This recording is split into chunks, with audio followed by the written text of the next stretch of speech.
તો આગળ સમાચારમાં વાત કરીએ તો સમાચાર સામે આવી રહ્યા છે। મહત્વપૂર્ણ સમાચાર પ્રાપ્ત થયા છે, જેમાં ક્લિનિકલ ટ્રાયલ મામલે એએમસીએ કુલડીમાં ગોળ ભાંગ્યો છે।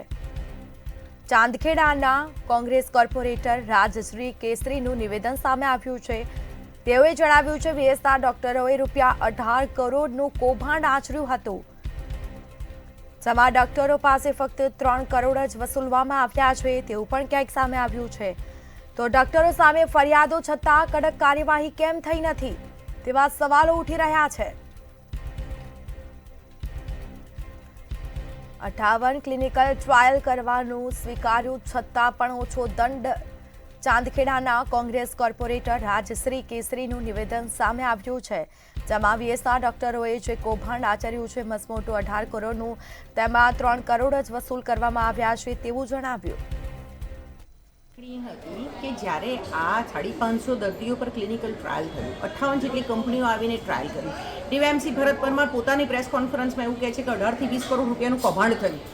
આજે જ્યારે કહેવત શુક્લાને 93 લાખ રૂપિયાનું ચૂકવવાનું આવ્યું છે, દેવાંગ રાણાને 57 લાખ રૂપિયા, ડૉક્ટર મનીષ પટેલ જે સુપ્રિન્ટેન્ડન્ટ છે એને 3 લાખ રૂપિયા જેવું ચૂકવણું કરવાનું આવ્યું છે। એટલે વધારેમાં વધારે 2 થી 2.5 કરોડ રૂપિયાની અંદર આ લોકોએ ભીનું સંકેલી લીધું, જ્યાં 18 થી 20 કરોડ રૂપિયાનું ડીવાયએમસી પોતે પોતાની કમિટી રિપોર્ટનો અહેવાલ તૈયાર કર્યો છે। તો બાકીના પૈસા ગયા ક્યાં?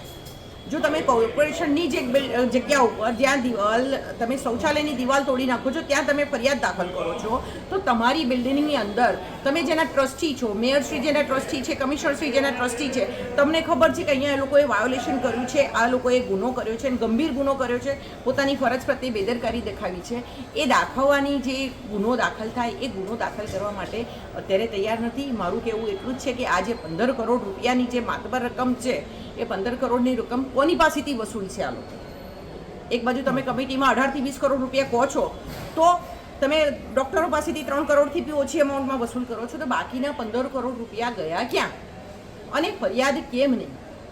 મારી આજ સવાલની, આજ પ્રશ્નની રજૂઆત હતી આજે।